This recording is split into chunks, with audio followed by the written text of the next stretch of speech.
Kita mula dengan Ummul Quran, Al-Fatihah. A'udzubillahi minasyaitonirrajim. Bismillahirrahmanirrahim.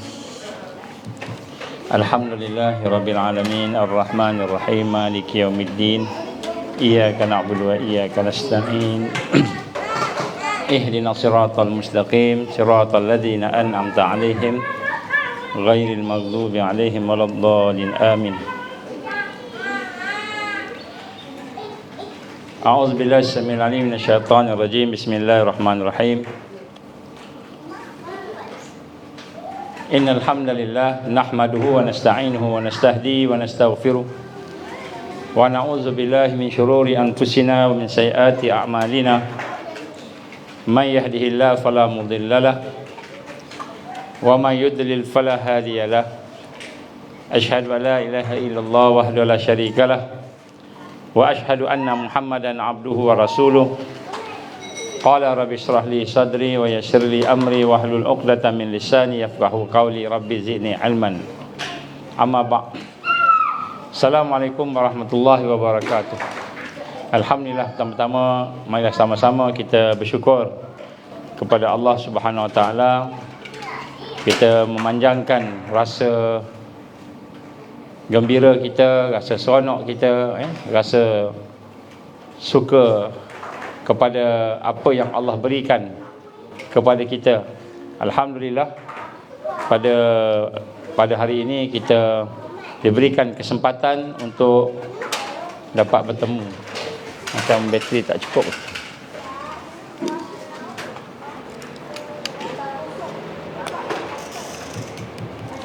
Baik, jadi insya-Allah pada hari ini kita akan melihat satu tajuk yang telah diberikan kepada kita berkenaan dengan suasana-suasana jiwa, suasana-suasana hati bagi ahli-ahli keluarga kita.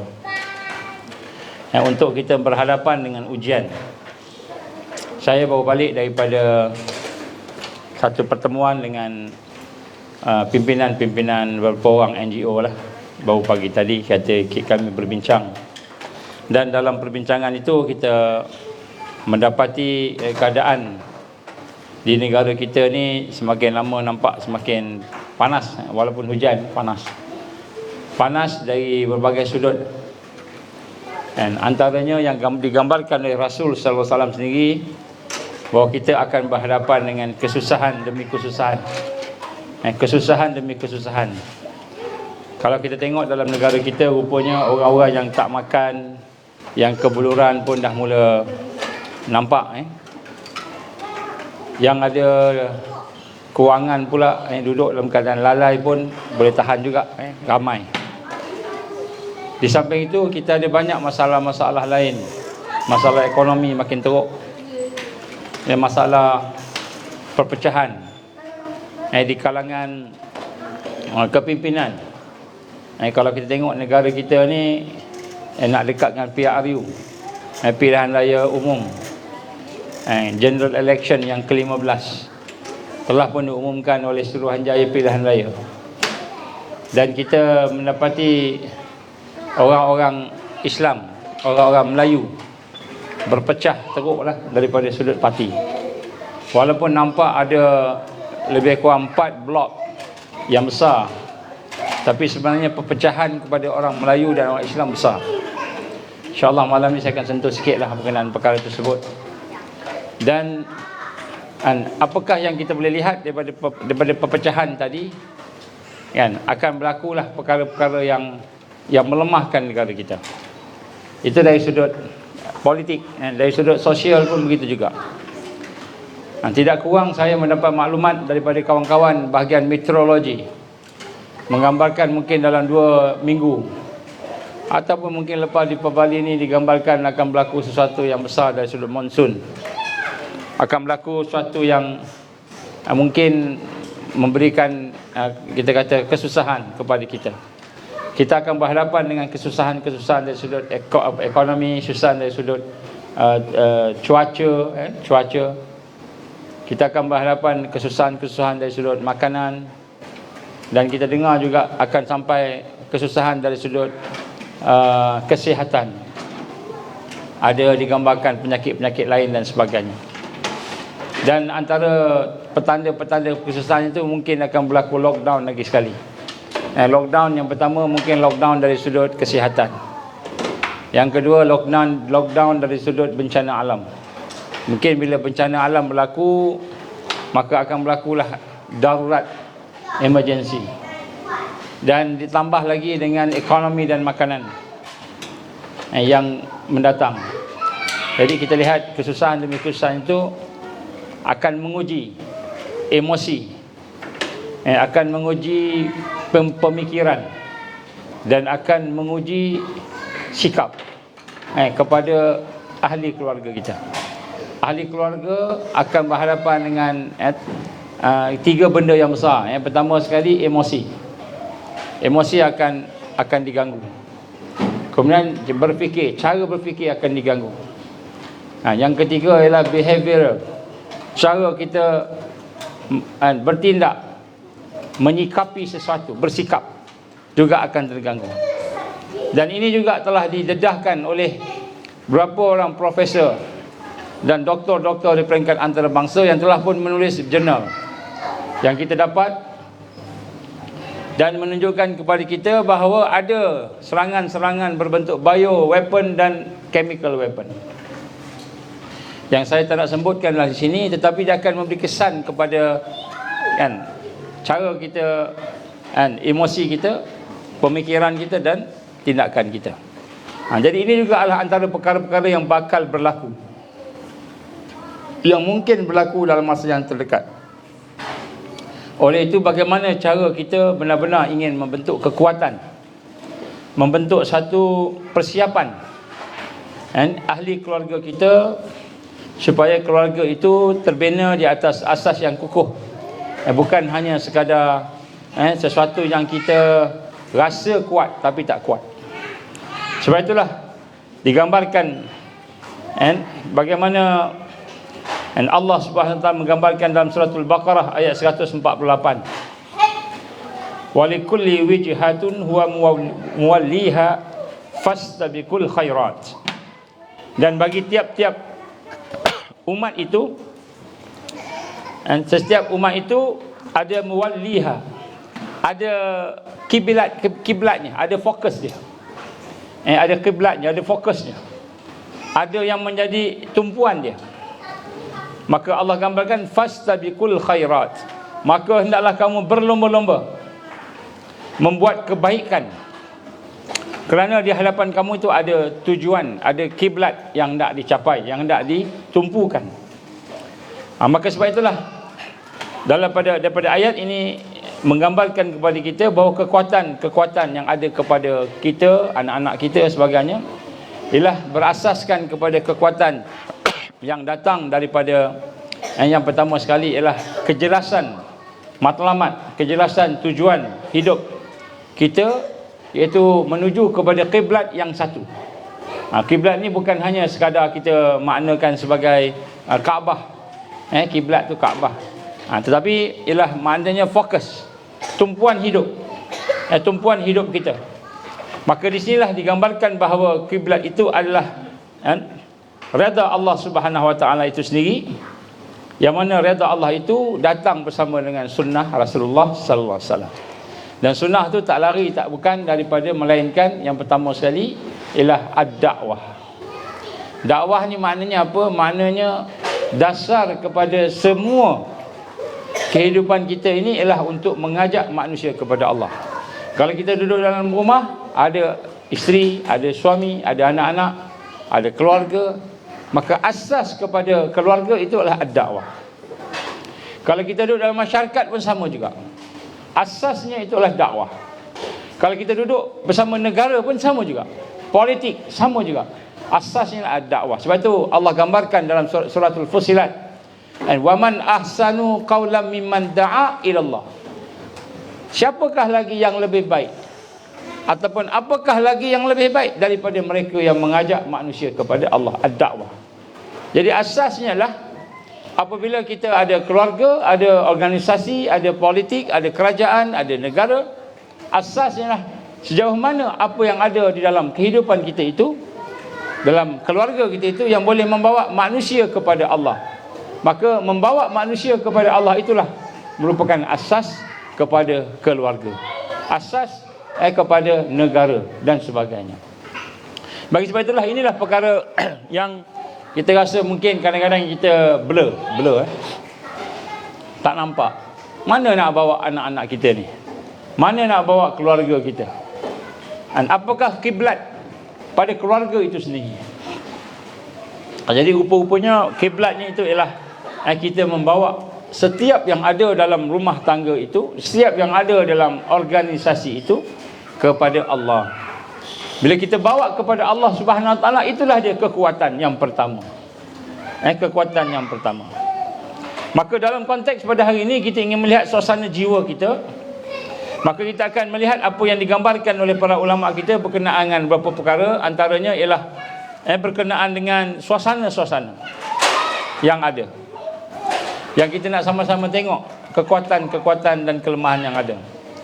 Dan antaranya digambarkan oleh Ibnu Athaillah Al-Iskandari dalam kitabnya Al-Hikam, menggambarkan tentang suasana kekeluargaan, suasana hidup kita ni.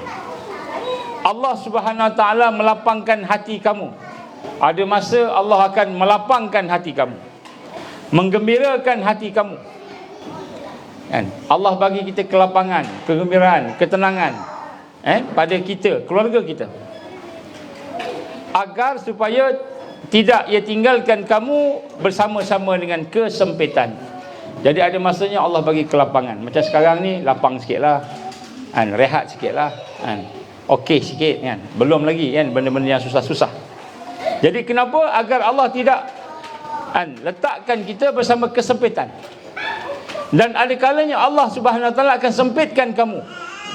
Allah akan berikan kesempitan. Allah akan memberikan keresahan, supaya dia tidak meninggalkan kita dalam kelapangan. Ada masanya Allah memang bagi kita susah. Macam sebut tadi, antara perkara yang bakal dihadapi oleh seluruh dunia ialah bencana alam. Mungkin ada di kalangan kita akan berhadapan dengan bencana alam yang teruk. Semalam saya pergi ke balai polis nak buat satu report, laporan kemalangan kecil lah. Tengah-tengah buat report, datang seorang wanita duduk daripada pegawai yang sebelah, juga buat laporan. Laporan apa? Laporannya dia kata pasportnya terbakar. Dia nak pergi luar negara, nak buat umrah, pasportnya terbakar. Jadi saya dengar je lah, pasport terbakar. Macam mana terbakar kan? Jadi polis tu tanya. Jadi dia jawab, rumah saya terbakar, rumah mak dia terbakar. Habis semua, habis dia kata. Pasport pun habis. Jadi bila duduk kat sebelah situ saya pun fikir, bencana alam ni Allah bagi anytime, bila-bila pun. Dan Allah bagi itu, bila dia bagi, memang dia bagi. Sebab tu ada masanya Allah akan tarik, akan cabut kelapangan, kesenangan, dan diberikan kesempitan, keresahan. Ada masa Allah akan bagi kita resah, ada masa Allah akan bagi kita susah, dan ada masanya Allah SWT akan keluarkan kamu dari keduanya, kegembiraan dan kesedihan, agar tidaklah bagi kamu segalanya melainkan Allah. Ada masanya kita tak ada apa-apa, gembira pun tidak, susah pun tidak, biasa je kan, supaya Allah SWT tidak tinggalkan kita melainkan hanya kepada Dia sahaja. Jadi dalam keluarga, dalam ujian yang akan kita hadapi ini, kita akan berhadapan dengan 3 suasana. Ini realiti hidup.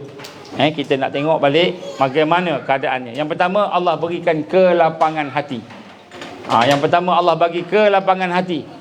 Hati kita gembira, kata senang, seronok, hati kita rasa bahagia. Ada masanya keadaan sempitnya hati. Ada masa Allah akan uji kita dengan kesempitan. Kesempitan hati, sedih, kita sakit, kita takut, kita rasa susah, kita rasa sempit dalam hidup kita ni. Bagaimana keadaan orang-orang yang mahu mengikut jalan Allah ni? Akan ada kesempitan. Kita dulu mungkin senang, nak buat apa pun boleh. Sekarang ni kita mula berhati-hati, nak makan pun tengok balik apa makanan yang ada. Kita tengok hari ni makanan macam-macam yang merosakkan, kan? Itu juga dengan suasana. Dan ada kalanya Allah memberikan suasana kita i'tilal. Itu suasana yang tidak terlalu tidak sedih, tidak gembira. Tidak rasa senang, tidak rasa sempit. Inilah suasana-suasana di mana hati orang yang telah mencapai makrifat Allah, orang yang arifin.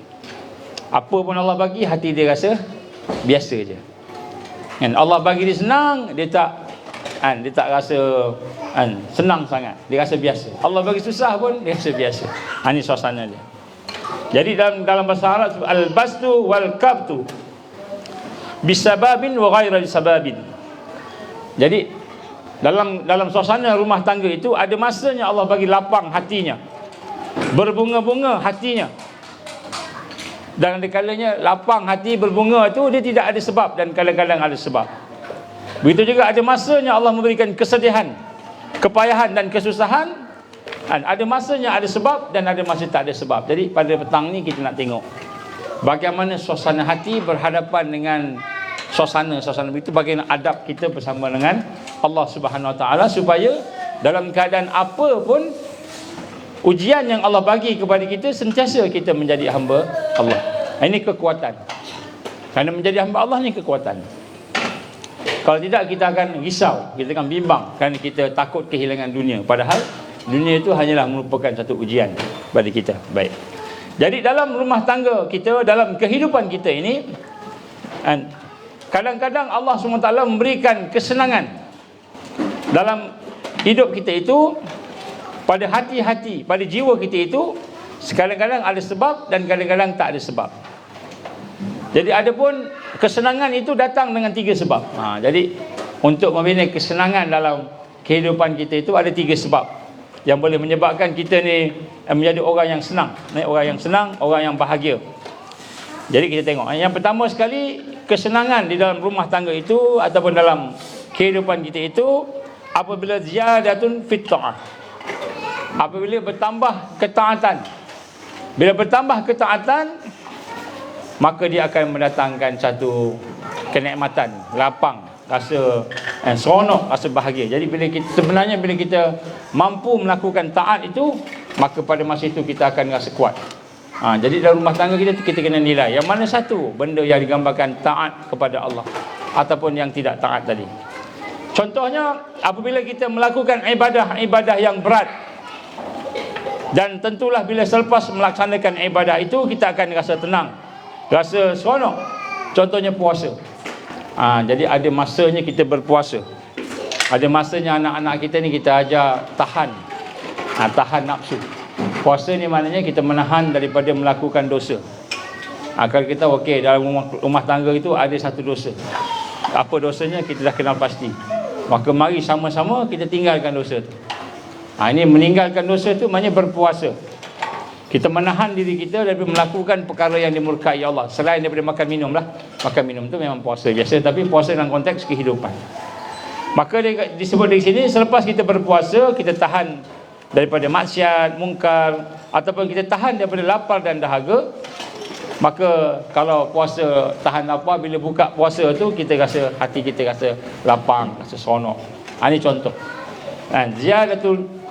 Ziyadatun fit ta'ah, menambah bahagia tadi dengan sebab banyak ibadah dalam rumah kita tu akan menambahkan kebaikan. Ataupun contohnya kalau kita pergi umrah atau pergi haji, ihram. Bila kita pakai ihram tu kan ada perkara-perkara yang dilarang dalam ihram. Kan susah kan. Tak boleh buat ni, tak boleh buat itu, tak boleh pakai wangi-wangian ke contohnya. Tak boleh nak cabut rambut sebagainya. Jadi kita jaga perkara-perkara yang membatalkan ihram tadi tu, maka sehinggalah kita tahallul, kita boleh melaksanakan benda yang di luar ihram, barulah hati kita lapang. Jadi contoh yang pertama sekali, sebagaimana yang digambarkan oleh Rasulullah man sarratu hasanatuhu wasa'at syai'atu fa huwa mu'min. Al-hadis, bagaimana Nabi gambarkan kepada kita, siapa-siapa yang gembira hatinya kerana ketaatan, dan risau, gelisah hatinya kerana berdosa, maka itulah orang beriman. Jadi rumah tangga kita ni sebenarnya nak membina kekuatan tadi, kita kena latih untuk beramal, untuk taat. Taat satu, bukan taat semayang saja, taat dalam kehidupan. Tengok balik, ada tak maksiat mungkar yang berlaku dalam rumah tangga, satu kita buang, satu kita buang. Antara kemungkaran yang susah sekali nak buang apa? Yang paling susah sekali nak buang ialah dosa-dosa yang kita tak perasan. Kita tak rasa tu dosa. Itu susah nak buang. Jadi apabila kita meningkatkan ziyadatul fita'ah, kita membina kekuatan ketaatan dalam rumah tangga tadi, maka Allah akan berikan kepada kita kesenangan, kelapangan. Dia akan ada kepuasan dalam hati. Jadi apabila Allah memberikan kepada kita satu perasaan lapang, seronok dengan ibadah itu, gembira dengan ibadah itu, maka bagaimana kita mahu beradab dengan Allah Subhanahu Wa Taala ketika itu. Maka apabila kita boleh berlaku taat, anak-anak kita ajar semayang, dia pun boleh semayang. Anak-anak kita ajar puasa, boleh puasa sama-sama, baca Quran sama-sama, contohnya. Maka bila kita melihat akan taat yang kita lakukan tadi, maka hati kita nak didik, hati keluarga kita itu bahawa nak merasakan bahawa ini semua adalah taufik daripada Allah, ini semua adalah pertolongan Allah, izin Allah. Maknanya apabila kita selesai buat sesuatu ketaatan itu, maka hati kita tu nak membina kekuatan tadi, nak jadi hamba Allah tadi. Kita nak rasa ibadah yang dibuat tadi itu adalah mengembirakan kita, menyukakan kita, membahagiakan kita. Kita nak rasa itu semua Allah izin, itu semua pertolongan Allah, itu semua taufik daripada Allah Subhanahu Wa Taala. Jadi kita nak melihat ibadah yang dilakukan itu, hatinya beradab, untuk bina kekuatannya, adab tadi, akhlak tadi, hubungan dengan Allah tadi, maka kita rasa ini semua daripada Allah.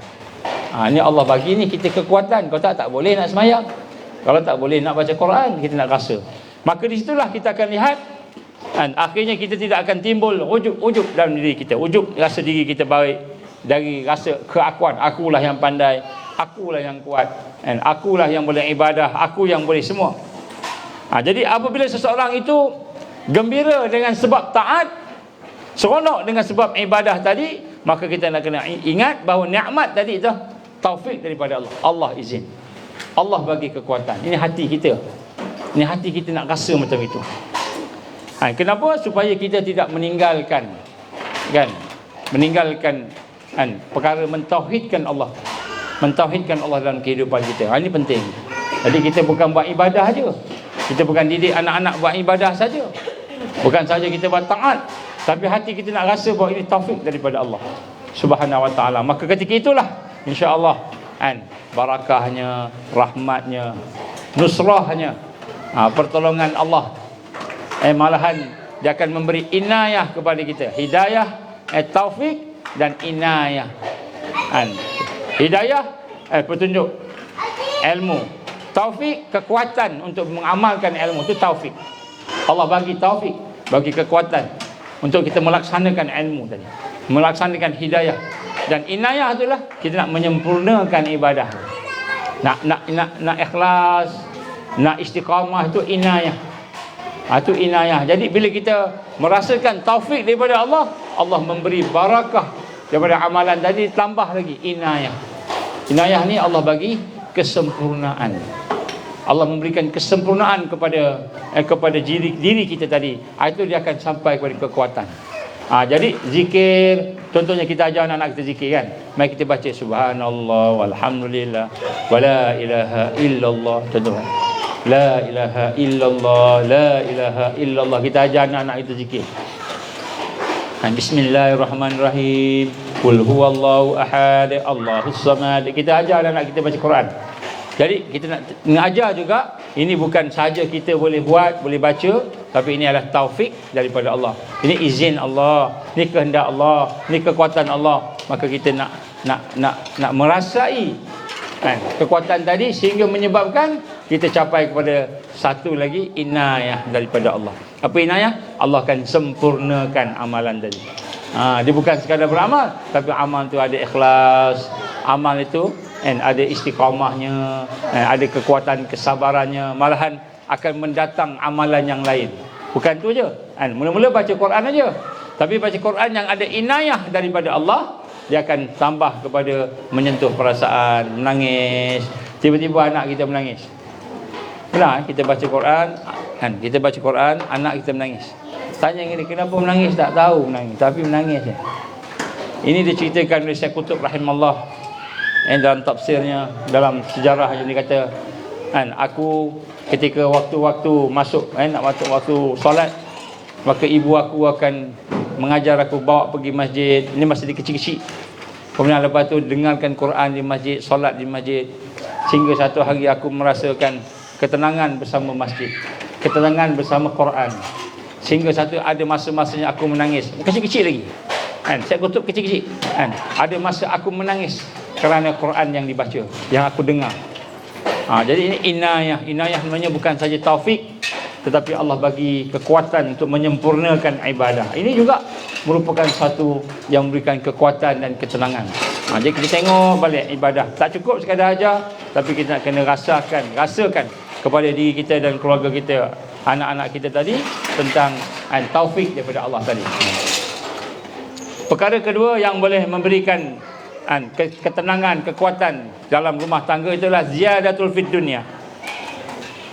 Ziyadatul dunya, maknanya bertambahnya dunia, nikmat dunia, bertambahnya nikmat dunia dalam keluarga.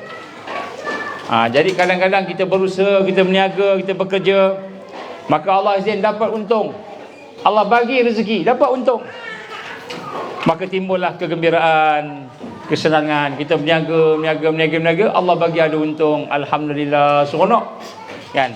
Dapat. Ini juga merupakan satu kekuatan, keseronokan, kesenangan, kegembiraan.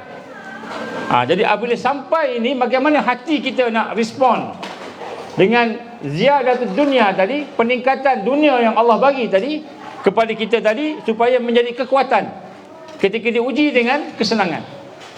Maka sifat kehambaan, sifat hamba Allah tadi, apabila bertambah nikmat dunia, maka sifat kepada kita dituntut oleh Allah supaya bersyukur kepada Allah. Jadi bila dapat benda yang kita seronok daripada dunia, mungkin dapat gaji, mungkin dapat allowance lebih, mungkin kita dapat upah lebih, mungkin kita untung dalam niaga, mungkin kita dapat sesuatu, orang bagi hadiah kat kita, kegembiraan daripada dunia ini, maka bagaimana cara kita ingin membina kekuatan daripada dunia tadi? Dengan kita bersyukur kepada Allah Subhanahu wa ta'ala. Dan syukur ni macam mana? Ini yang penting.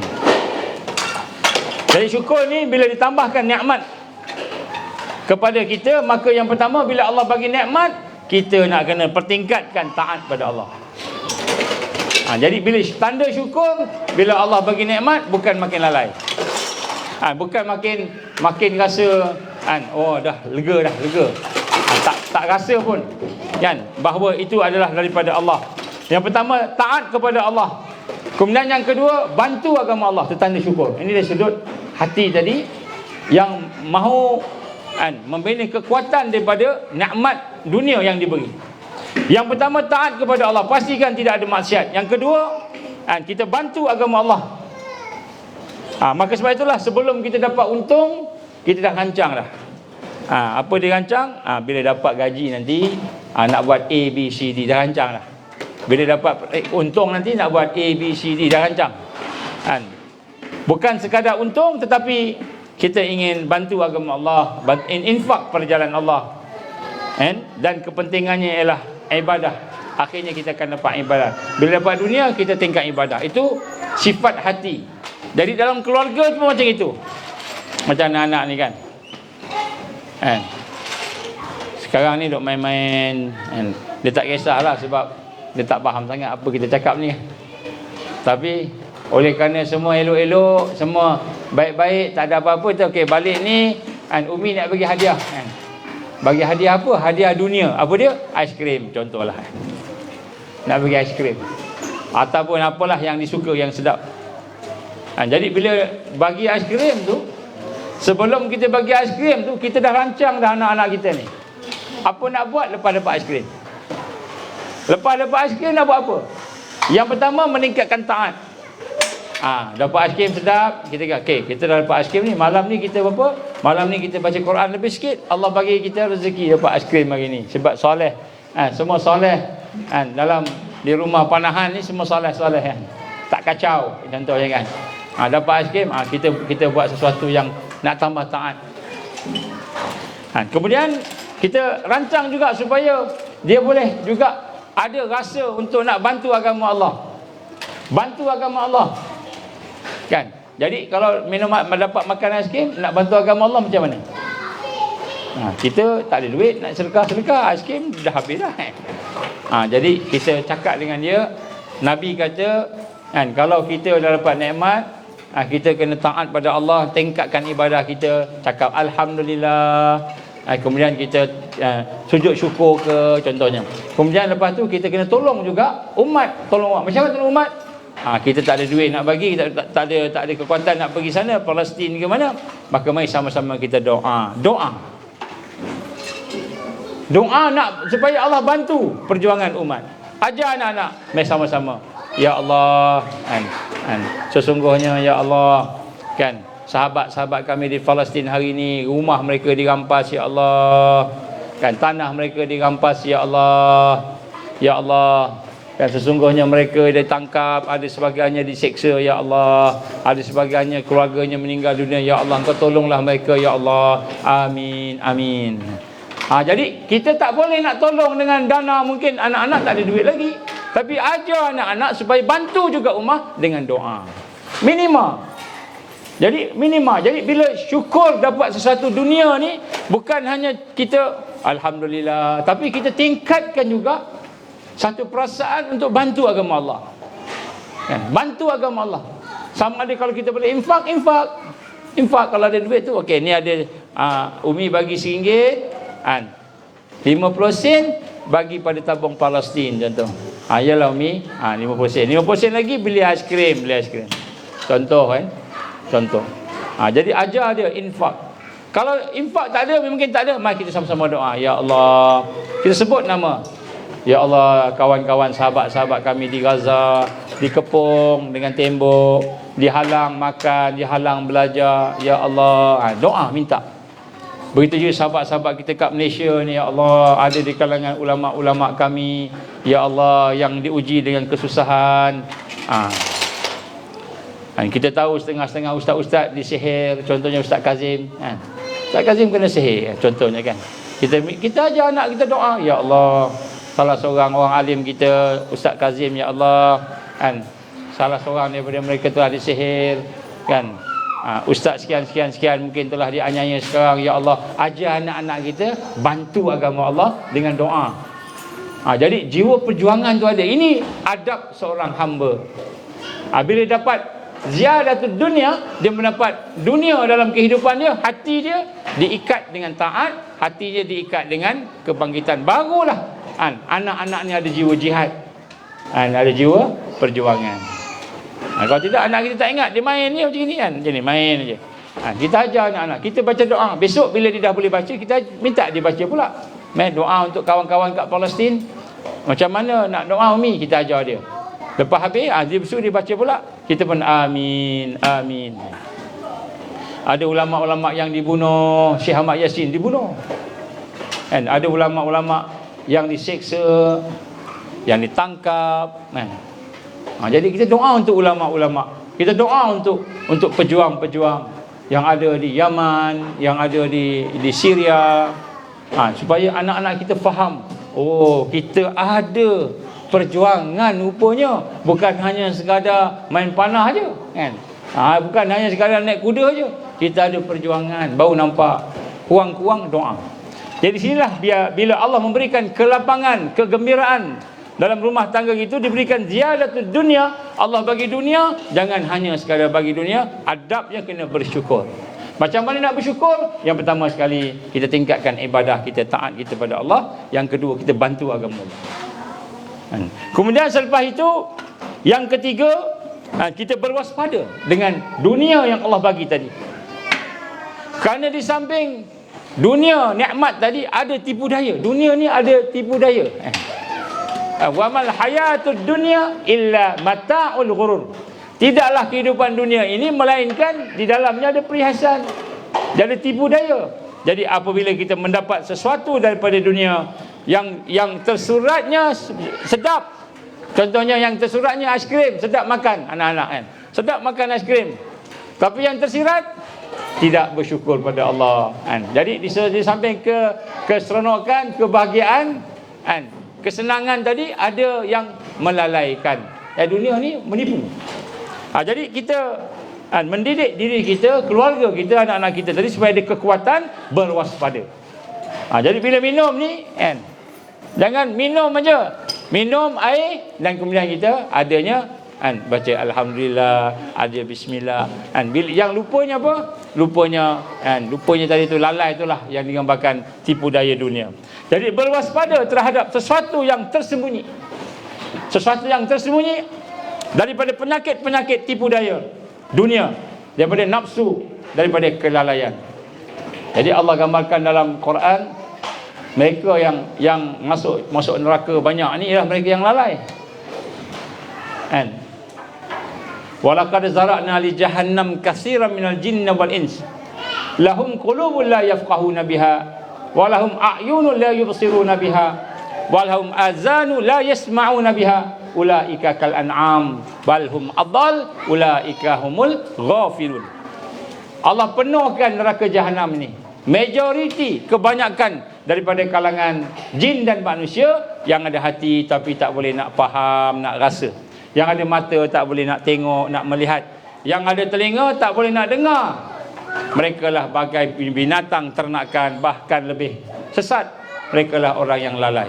Jadi orang lalai ni, dia ada mata, dia tengok, nampak tapi lalai. Dia tak nampak ni nikmat daripada Allah. Dia nampak yang tersurat je, ui bestnya air ni, oh bestnya, seronoknya, gembiranya. Dia tak nampak yang tersirat. Di sebalik tu dia kena syukur pada Allah. Di sebalik tu dia kena infak. Di sebalik tu ada perjuangan. Di sebalik tu ada perkara-perkara yang dia kena lakukan, tanggungjawab. Jadi bila dapat dunia, mereka yang duduk dalam tarbiyah tadi, dalam rumah tangga yang ada kekuatan tadi, maka dia akan berwaspada. Jangan sampai nikmat dunia tadi tu melalaikan dia. Sampai ada hati tak boleh ingat Allah, ada mata tak boleh melihat kebesaran Allah, telinga tak boleh mendengar perkara-perkara yang membina kekuatan iman. Maka apabila salah satu tanda syukur, yang ketiga ialah kita berwaspada. Dunia datang, kita kena waspada. Kalau Sayyidina Ali karamullah wajahu, bila dia doa, dia kata, wahai dunia, engkau pergilah jauh daripada aku kan, jangan sampai aku ni mengambil dunia tak. Jadi Sayyidina Ali minta supaya dunia jauh. Jadi hari ni kalau Allah bagi dunia, bagi kesenangan, tiba-tiba dapat untung, jangan untung tu melalaikan kita, mengeraskan hati kita. Contoh begitu. Jadi tanda syukur tadi beradab dengan Allah SWT tadi, kita berwaspada dengan dunia tadi. Ini yang nombor 2, ziyadatud dunia. Maknanya kelapangan dalam keluarga tu boleh datang dengan sebab Allah bagi dunia dalam hidup kita. Tak salah bagi dunia tu, yang salah lalai tadi, yang salah tak bersyukur tadi. Yang salah bila kita tidak hidupkan hati kita dengan rasa pengabdian kepada Allah dalam infak, dalam perjuangan tadi. Yang ketiga, perkara yang menyebabkan kita mendapat al-basdu, kelapangan tadi, rasa gembira tadi, ialah ziyadatud madihun, iaitu kita menjadi seronok, gembira, kita rasa bahagia dengan pujian manusia. Yang ketiga ni, pujian manusia. Orang puji kita, orang puji kita, orang hormat kita, orang muliakan kita. Rupa-rupanya orang muliakan kita, puji kita itu juga termasuk di dalam kita kata perkara yang Allah bagi, menjadikan kita gembira, menjadikan kita seronok, suka. Maka apabila kita dipuji oleh manusia, disanjung oleh manusia, maka kita akan gembira. Kita akan seronok. Pandainya kamu masak. Kita masak apa? Masak kek. Pertama kali masak kek kan, pandai masak, orang suka pula kan. Masak apa sajalah, hanya perempuan lah kan. Laki-laki buat bertukang Buat jadi pula cantik. Orang puji, pakat-pakat puji. Ish, pandailah kamu. Kan, mana belajar ni? Contoh, dia puji kita. Kan, dia bagi kita sanjungan, dia bagi kita penghormatan, lalu kita gembira, seronok. Adakah orang yang tak seronok bila dipuji? Ada kan? Tak ada. Itu bukan fitrah. Robot lah agaknya kan. Jadi seronok. Maka bagaimana kekuatan daripada pujian tadi? Bagaimana kita nak melahirkan sifat ubudiyah yang memiliki kekuatan tadi dalam pujian tadi? Maka di saat kita gembira, dipuji, disanjung oleh manusia, maka sifat kehambaan, perasaan hamba kita menuntut supaya kita takut kepada Allah. Jadi orang puji kita, kita takut pada Allah. Takut. Apa yang kita nak takutkan? Kita takut Allah Taala menampakkan cacat kita. Rupanya yang baiknya buat kek tu, cacatnya macam-macam yang lain. Jadi Allah buka kecacatan kita, Allah buka keaiban kita, Allah buka kelemahan kita pada orang, sehingga orang bukan puji, orang cela kita, orang hina kita, sehingga orang tinggalkan kita. Maka kita takut, bimbang kalau orang puji kita, kita takut banyak lagi ni keaiban aku, kelemahan aku yang ada ni yang Allah tutup, Allah tutup lagi ni, kita bimbang kepada Allah, sehingga menjadikan kita semakin dekat dengan Allah. Maka kita pun kata, sesungguhnya yang kamu puji itu bukan aku, tapi sesungguhnya yang kamu puji itu Allah. Alhamdulillah, segala puji pada Allah. Kita patah balik pada Allah. Kenapa kita bimbang? Kita ambil pujian tu pada kita yang masak, kita yang pandai, kita yang kuat, itulah kuasa kita, itulah kehendak kita, itulah kita pandai, kepandaian kita, kemahiran kita. Jadi bila kita ambil pujian itu, tak patah balik pada Allah yang mengizinkan, yang berkuasa, maka pada masa kita bimbang, Allah buka cacat kita, aib kita, sehingga menyebabkan orang tahu rupanya macam gini, macam itu. Jadi orang yang beriman tadi, dia akan melihat pujian-pujian itu milik Allah. Maka hati dia gembira tak? Gembira. Kenapa hati dia gembira? Kenapa kita gembira? Orang beriman gembira kerana Allah SWT lah yang hakikatnya memuji kita, bukan manusia. Manusia tu datang pujian melalui manusia tadi kepada kita, dia seronok sebab sebenarnya Allah yang sampaikan pujian itu pada dia. Jadi dia pun kata, Alhamdulillah, segala pujian ni milik Allah. Jadi seronok sebab Allah puji. Manusia ni tak ada apa, sebab dia hamba Allah, dia tak rasa apa-apa pun. Maka di sinilah kita lihat, apabila kita diberikan satu keseronokan, orang puji kita, maka kita pun kata, ya Allah, hanya Engkau lah yang berhak dipuji. Alhamdulillah, Alhamdulillah. Hati kita Alhamdulillah. Maka kita pun cakap kat kawan kita yang puji tadi, gembira, kita gembira sebab kita berjaya buat sesuatu yang Allah redha. Maka kita kata, sungguhnya semua ni Allah izin.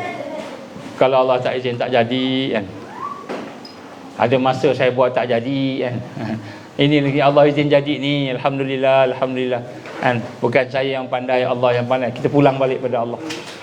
Ini sifat hamba. Maka pulang balik kepada Allah, itulah kekuatan. Bila kita boleh menanggapi sesuatu itu dengan sifat kehambaan kepada Allah, itulah kekuatan. Jadi bila kita diuji rumah tangga dengan kesenangan-kesenangan, dia tidak menjadikan sesuatu yang melalaikan. Bila orang puji kita, kita tak lalai, tak lupa daratan. Orang puji kita dalam hati, memang sebab memang saya berusaha sungguh-sungguh ni, memang saya buat betul-betul, sebab tu jadi. Kita puji diri kita pula. Jadi bila orang puji kita, kita puji Allah. Kita puji Allah. Kenapa puji Allah? Kerana hakikatnya Allah yang memberikan segalanya tadi. Dan kemudian orang puji, orang nampak baik sebab Allah tutup yang tak baik. Apa yang tak baik? Banyak yang tak baik dalam hidup kita ni, yang Allah jaga, Allah pelihara. Jadi di situlah kita pun meletakkan semula pujiannya pada Allah. Tanpa kita cakap dengan dia, tak payah cakap lah, jangan puji-puji, jangan puji-puji. Kenapa? Takut riak. Tak riak pun. Kenapa tak riak? Kerana kita patah balik pada Allah. Patah balik pada Allah. Jadi orang puji kita, kita senyum sebab kita rasa pujian tu Allah yang bagi pada kita. Kita rasa seronok sebab Allah bagi. Dan kita patah balik, sebenarnya Allah izin. Sebenarnya ini kuasa Allah, ni kehendak Allah. Saya ni tak ada apa. Ni Allah bagi jadi, ni jadilah. Kalau tak jadi, tak jadi. Kan? Ada juga saya buat kek ni yang hangit. Ada juga saya buat kek yang tak naik pun. Kan? Apa mengkal apa? Ya apa? Ya jadi kan. Jadi kita bila orang puji kita ziyaratul madihun, orang memuji kita kan, sikap kehambaan tadi kita rasa kan sesungguhnya yang orang nampak yang ini, yang lain tak nampak, yang tak elok, maka kita pun bimbang, ya Allah, janganlah kau dedahkan keaiban aku, ya Allah. Kita pun patah balik. Ada sedikit yang kita buat yang Allah izin berlaku dalam hidup kita, kepujian tadi kita patah balik pada Allah. Ini kekuatan. Bila kita ambil pujian itu, kita rasa kita punya, kita rasa kita yang pandai, kita rasa kita yang kuat, kita ambil pujian itu, maka ketika itulah itulah kelemahan. Kerana kita letakkan diri kita, bukan Allah Subhanahu Wa Taala sebagai yang berhak untuk mendapat kepujian. Ini berlaku pada Firaun, berlaku pada Qarun, berlaku kepada orang yang kufur. Bila dia tanya sedekahlah sikit, infaklah sikit, bagi zakat. Qarun kata apa? Aku yang buat ni. Ini ilmu aku ni. Kalau tidak kerana aku pandai, aku tahu formula-formula buat emas, tentu aku tak buat emas. Bila aku dah buat emas banyak-banyak, harta banyak, engkau nak minta zakat? Macam itu. Engkau nak minta infak? Macam itu lah. Kita rasa kita punya. Kita rasa kita punya. Benda-benda yang orang puji kita, kita rasa kita punya. Maka itu kelemahan. Itu kelemahan. Hamba Allah lemah kat situ. Kuat bila dia ikat dengan Allah. Jadi anak-anak kita pun sama juga. Kan? Bagus Alung. Kita puji Alung. Bagus Alung. Kan? Alung bercakap alhamdulillah. Apa kalau orang puji kita ke? Alhamdulillah. Kenapa? Segala pujinya milik Allah. Allah izin Alung boleh buat ni. Allah bagi kekuatan. Allah, kita kenalkan Allah. Ini mentauhidkan Allah. Di sini kekuatan. Bila Allah uji dengan kesenangan. Bila Allah uji dengan kesenangan. Baik, itu adalah kelapangan, kegembiraan, keseronokan bila ada sebab. Ada sebab. Ada 3 sebab tadi. Yang pertama dengan sebab taat, yang kedua dengan sebab dunia yang diberikan oleh Allah, 3 sebab pujian. 3. Dan ada juga dalam hidup kita, dalam keluarga kita ni, yang Allah bagi kelapangan, kegembiraan, tak ada sebab. Bighair sababin. Tak ada sebab. Tiba-tiba kita rasa gembira aja. Bangun pagi rasa tenang aja. Tak ada pun dapat duit apa, tak ada pun buat apa, bangun pagi hati tenang. Bangun pagi rasa seronok aja. Tiba-tiba hari ni kita rasa kita gembira aja. Tak ada sebab-sebab yang sebut tadi, tak ada. Orang tak puji kita, tak dapat benda-benda dunia. Ibadah pun tak adalah buat ibadah special, tapi hati kita tenang, hati kita lapang, hati kita gembira, kan? Ghaira bisababin, tidak ada sebab. Maka bagaimana kita nak berhadapan dengan suasana membina kekuatan bila Allah bagi satu nikmat, satu kegembiraan tadi dalam keadaan tidak ada sebab tadi? Yang pertama sekali, bila kita dah tenang, dah rasa bahagia, jangan kita minta pada Allah lagi. Jangan tamak.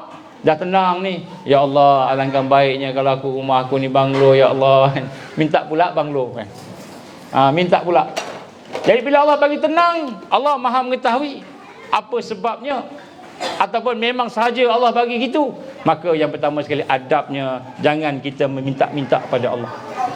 Maknanya bukan tak boleh doa, boleh doa, tapi kita minta lagi, seolah kita ni tak puas dengan ketenangan. Bila Allah bagi kegembiraan, kita nak rasa syukur, kita rasa qanaah, kita rasa cukup, rasa puas. Allah bagi satu yang baik bagi kita. Yang kedua, tidak banyak bercakap dan berbicara pada manusia. Bila Allah bagi tenang, tak payah cerita kat orang. Hari ni saya tenang, Allah bagi saya bahagia hari ni, hati saya berbunga-bunga. Cerita kat semua. Kalau kita mengajar kat pelajar-pelajar tu, semua pelajar, kamu tahu tak kenapa saya senyum hari ni? Kamu tahu tak kenapa saya pakai baju macam gini? Kenapa? Sir, puan, kenapa? Hari ni hati saya rasa tenang, gembira, dan cerita kat orang. Cerita kat orang. Jadi adabnya, jangan banyak cakap pada manusia, cakap pada Allah terus. Ya Allah, Kau bagi aku tenang hari ni. Semalam aku sedih, hari ni aku rasa gembira. Hari ni aku rasa sihat, hari ni aku rasa seronok. Ya Allah, cakap dengan Allah. Sebab Allah yang bagi. Ini adab kita. Adab seorang hamba, yang pertama dia mengadu pada Allah dulu. Ini kekuatan. Aku syukur sangat ya Allah, aku syukur sangat ya Allah. Jadi buat biasa, jangan banyak bercakap, jangan cerita macam-macam kat manusia. Jangan minta banyak-banyak kepada Allah, kerana dia boleh mendatangkan kufur nikmat. Boleh menjadi kufur nikmat pula. Jadi ini adalah bersangkut paut dengan perkara yang memberikan kelapangan dalam rumah tangga kita. Bila Allah uji dengan kesenangan, maka ini sifat seorang hamba. Sifat hamba yang saya sebut tadi, itulah kekuatan. Kalau kita tak ada sifat tu, Allah bagi kesenangan, dunia, Allah bagi pangkat, Allah bagi untung, Allah bagi kita boleh buat taat ibadah, kita seronok. Maka bila kita tak berlaku sebagaimana yang disebut tadi, maka dia akan menyebabkan perkara itu menjadi bencana kepada kita. Yang kedua ialah bersangkut paut dengan al-kabtu, perkara yang menyempitkan hati kita. Pun ada 3 juga. Perkara yang menyempitkan hati ada 3. Yang pertama sekali, zanbun atas tahu, iaitu perkara yang menyempitkan kita. Yang pertama, dosa kita. Dosa kita, dosa yang kita buat. Jadi rupa-rupanya dalam rumah tangga ni lagi banyak dosa, lagi banyak mungkar maksiat, lagi susah nak dapat bahagia. Walaupun rumahnya besar, walaupun rumahnya itu kan penuh dengan kelengkapan-kelengkapan, penuh dengan kemewahan, tapi dosa yang berlaku dalam rumah menyebabkan hati tak tenang. Hati rasa gelisah, rasa sempit. Jadi salah satu sebab bagaimana kesempitan jiwa dalam rumah tangga itu ialah apabila dosa yang dibuat dalam rumah tangga tadi, yang kita tidak bertaubat kepadanya. Maka apakah sifat hamba mereka yang ada dosa tadi, yang kita sensitif kena tengok, kena peka tadi, ialah at-taubah, kena bertaubat. Jadi jadikan rumah tangga kita, diri kita, keluarga kita, anak-anak kita tu biasakan bertaubat. Biasakan bertaubat. Buat salah tak apa, tetapi yang menjadi apa, yang menjadi tak boleh itu ialah kita tak bertaubat, tak mengaku salah, tidak menyesal, tidak mengaku salah. Maka tidak bertaubat, tidak mengaku salah, tidak menyesal, itulah yang akan membawa kepada kesempitan hati. Hati akan rasa sempit. Tak boleh. Ini ujiannya. Jadi kadang-kadang bukan sebab bencana alam, kadang-kadang bukan sebab ujian-ujian yang Allah beri, mungkin kebakaran ke, mungkin aksiden ke, bukan sebab tu, tapi kerana dosa kita yang menyempitkan hati kita, tak boleh nak terima. Sebab tu Allah gambarkan dalam Quran, la yukallifullahu nafsan illa wus'aha. Tidak diberatkan seseorang itu melainkan apa yang dia mampu. Jadi kalau Allah uji kita, memang kita mampu. Jadi di mana yang sempit hati tu? Di mana yang gelisah tu? Di mana yang resah tu? Sampai ada yang bunuh diri. Ada yang bunuh diri. Kenapa? Bila dia berhadapan dengan ujian-ujian tadi. Padahal Allah bagi ujian, dia mampu. Dosa yang ada, yang tidak bertaubat. Dosa yang tidak bertaubat itulah menyebabkan bila Allah uji dengan kesusahan, kesempitan hati, kita tak boleh nak berjaga, nak memelihara diri kita daripada kehambaan tadi. Ya, sebab tu kena sensitif dengan dosa. Jadi apakah perkara yang pertama yang menyebabkan bencana datang dalam rumah tangga kita? Bukan bencana ribut, bukan bencana banjir, bukan bencana alam, bukan bencana tak ada duit, tak ada makan. Bencana pertama, dosa yang tidak bertaubat. Ada dosa, ada maksiat dan mungkar, kita tidak bertaubat. Itulah kelemahan pertama, yang mana Allah akan memberikan kesempitan pada hati, sehingga akhirnya hati itu akan rasa gelisah, resah. Jadi resah, gelisah bukan sebab ujian, tapi sebab dosa-dosa tadi. Ini perkara yang kita kena faham. Anak-anak kita tak tenang kan, anak-anak kita rasa ni, contohnya kan, cuba kita tanya anak-anak, apa ni, kenapa kan, anak, terutama anak kita yang dah besar-besar, remaja kan, hidup tak tenang, rasa tak puas, nak ni, nak itu sebagainya. Cuba tanya, mai duduk siap-siap, duduk kita bincang-bincang sikit, kenapa rasa macam abah dah bagi 100 tak cukup, bagi 200 tak cukup, bagi 1000 tak cukup, nak beli ni abah tak cukup lagi, abahnya ada duit, bagi, tak cukup, tak puas-puas. Mari kita tengok, rupa ada dosa yang tidak bertaubat, menyebabkan hati sempit, hati resah, gelisah. Yang kedua, perkara yang menyempitkan dalam hati kita ialah dunia yang hilang. Yang kedua, baharu dunia. Baharu dunia, iaitu kita kehilangan sesuatu yang kita sayang, nikmat. Contohnya aksiden, contohnya mungkin ada kemalangan-kemalangan. Berkurangan dunia daripada kamu, seperti ditipu orang. Orang tipu kita, ada orang tipu kita. Jadi hati kita menjadi sempit, hati kita gelisah, hati kita susah, hati kita dalam keadaan rasa pedih. Maka bagaimana kita nak memiliki kekuatan daripada dunia yang hilang, daripada kehidupan kita tadi? Menuntut sifat kehambaan kita, menuntut supaya kita redha dan kita berharap pahala daripada Allah Subhanahu Wa Taala. Kita redha dengan ketetapan Allah. Okey tu, tak nangis. Anak siapa?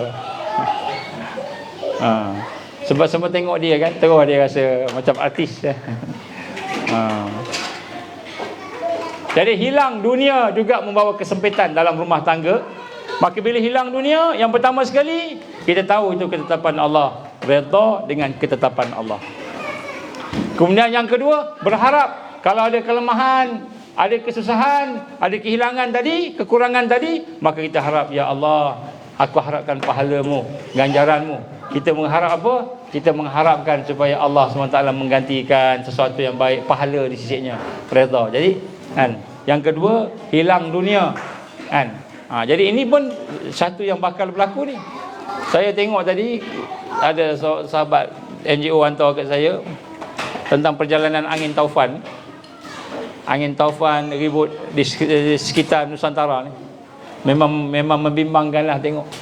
Yang cakap tu pun bimbang. Khaif bimbang, tak pernah macam ni kan.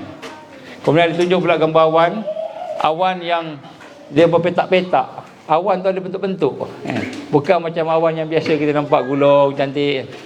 Ini awan yang telah ditembak dengan frekuensi. Jadi siapa yang belajar sains dan fizik dia tahulah, kalau awan tu ditembak dengan frekuensi, dia akan jadi macam itu. Dia ada pattern dia. Jadi macam diganggu benda-benda macam alam macam diganggu. Jadi dikata di anticipate mungkin dalam seminggu 2 minggu kot agaknya, lepas diperbali ke agaknya mungkin akan ada cuaca-cuaca yang membimbangkan. Digambarkan begitulah. Jadi kita tengok tu, subhanallah, kalau Allah izin lah, kalau Allah izin berlaku bencana alam, banjir ke apa ke, kan, kehilangan rumah tangga kita, kehilangan harta. Mungkin tiba-tiba kereta kita baru je beli, baru je cat, baru semua baru, tiba-tiba Allah izin tenggelam kereta kita, habis nak kena overhaul pula. Tiba-tiba kapet baru beli tenggelam rumah, habis kapet bukan murah, mahal.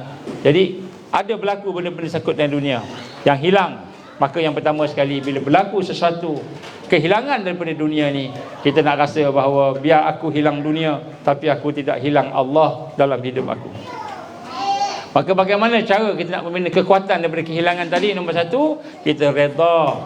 Ini ketetapan Allah. Kita redha apa yang Allah tetapkan. Maknanya kita bersangka baik dengan Allah, kita berlapang dada dengan Allah. Apa sahaja yang Allah bagi pasti baik, pasti baik. Tidak ada satu yang tak baik. Macam mak kita lah, mak kita, ayah kita yang soleh, mak yang solehah, ayah yang soleh, dia tak akan buat jahat pada anak dia. Tak akan buat jahat pada anak dia.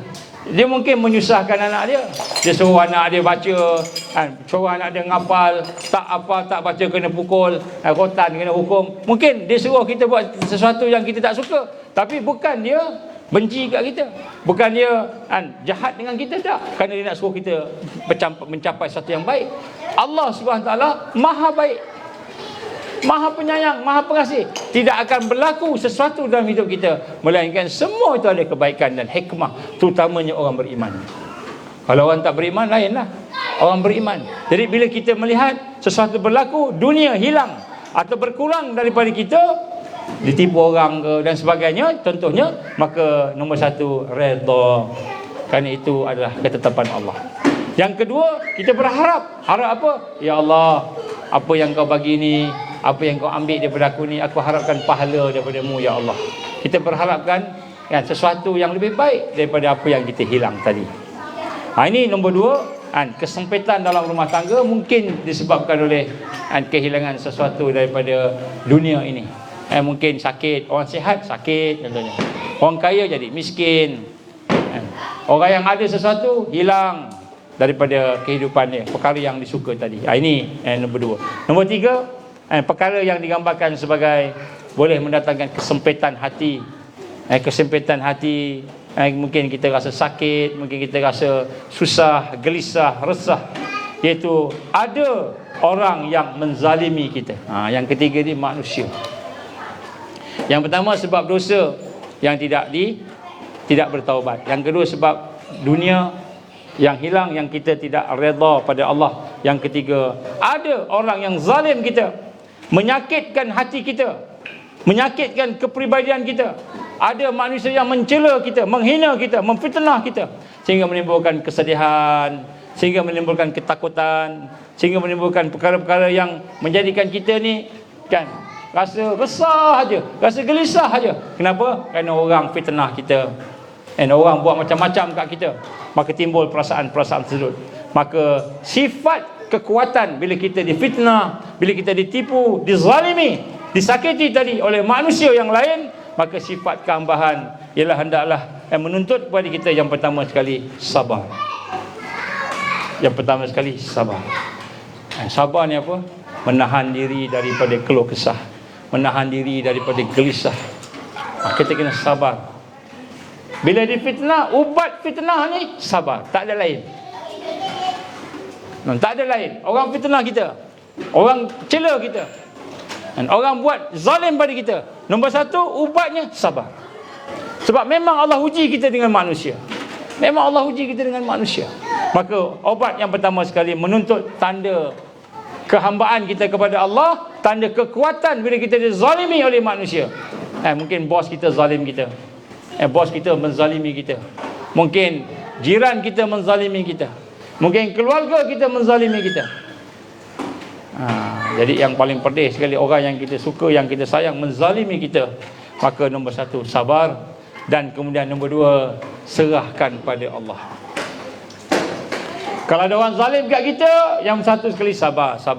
Yang kedua serah ke Allah. Ya Allah, ya Allah.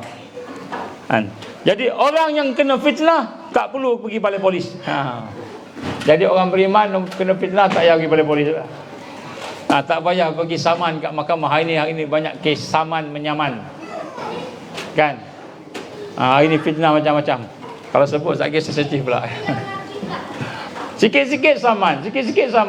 Tak kira lah orang yang fitnah kita ke apa, kan? Kita nak saman aja. Bukan sikit, 30 juta, kan? Contoh lah. Tak ada kaitan dengan yang hidup atau yang mati, kan? Saman ni. Jadi yang nombor satu, tuntutan orang beriman, bila orang fitnah dia, sabar dulu. Sabar. Allah izin ada manusia yang fitnah dia. Ada ganjaran tak? Ada ganjaran pada sabar tadi. Yang kedua, serah pada Allah. Hasbunallahu wa ni'mal wakil. Hasbunallahu wa ni'mal wakil. Hasbunallahu wa ni'mal wakil. Hasbiyallahu wa ni'mal wakil. Jadi kita minta ke Allah, cukuplah Allah yang melindung aku, cukuplah Allah yang pelihara aku.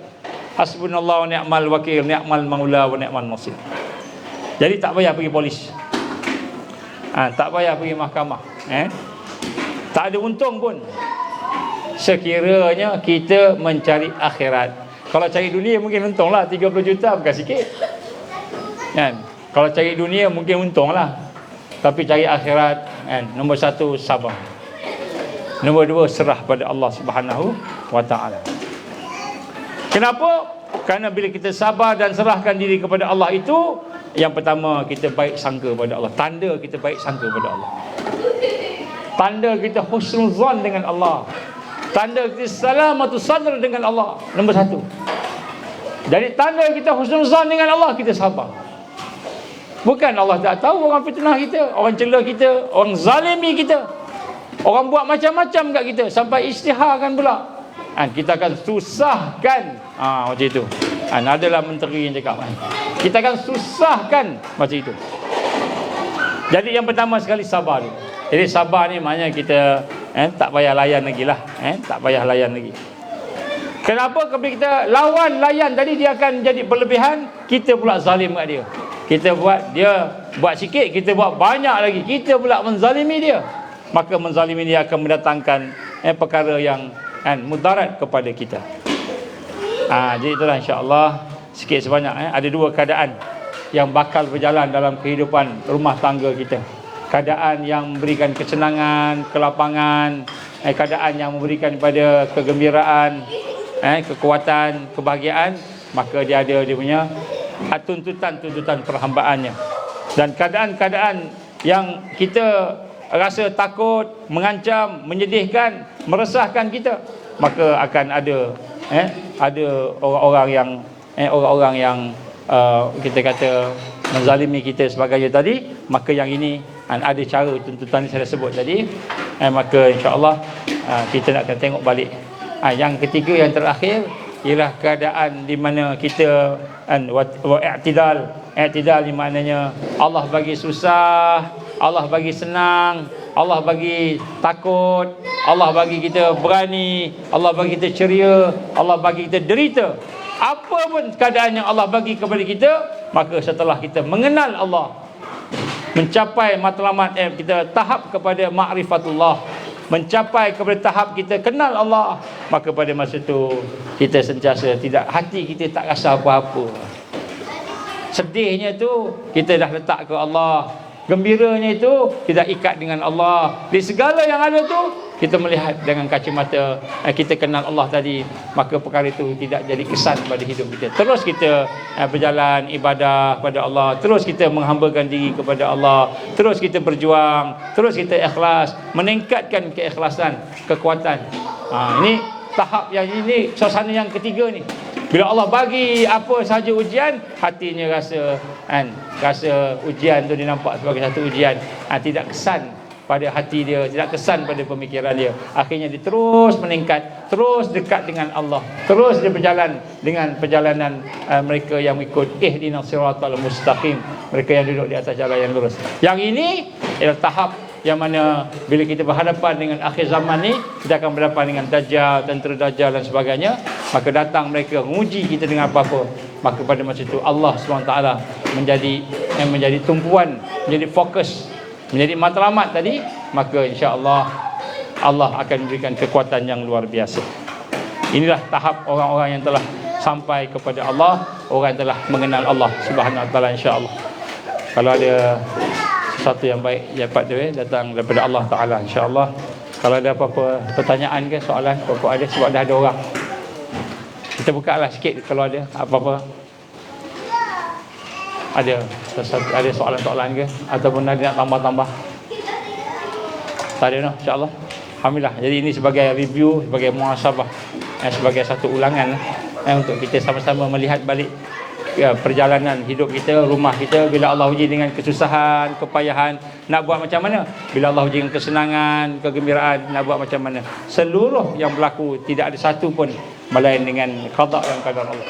Maka insya-Allah bila kita faham akan hakikat ini, maka insya-Allah ujian, fitnah, kesusahan, kesenangan yang datang ketika kita berhadapan dengannya, kita akan menghadapnya dengan suasana yang terbaik, iaitu ubudiyah lillahi wahdah. Kita beribadah pada Allah, barulah kita akan jadi hamba Allah. Jadi inilah perkara yang kita bawa pada anak-anak kita. Ni anak-anak ni tak tahu apa-apa ni, dia main bola, main ring kan, main apa namanya, macam-macam permainan dia, sampai berterabur-terabur ni kan. Jadi dia orang tak boleh fikir lagi. Tapi kita lah yang nak kena bimbing anak-anak kita ni, insya-Allah, dengan fikiran kita, kepahaman kita, dengan perasaan kita. Aku li qauli hadza, astaghfirullahal azim li wa lakum. Jadi insya-Allah kalau ada kesempatan malam ni kita akan ada satu perbincangan berkenaan dengan siasah kebangkitan. Insya-Allah kalau siapa yang ada kelapangan boleh join sekali lah. A'udzubillahi minasyaitonirrajim. Bismillahirrahmanirrahim. Alhamdulillahirabbil alamin wassalatu wassalamu ala asyrafil anbiya'i wal mursalin wa ala alihi wa sahbihi ajma'in. Allahumma innaka ta'lamu anna hadhihi al-qulub qad tamat ala mahabbatik wa taqat ala ta'atik wa tawahadat ala da'watik wa ta'ahadat ala nusrati syari'atik.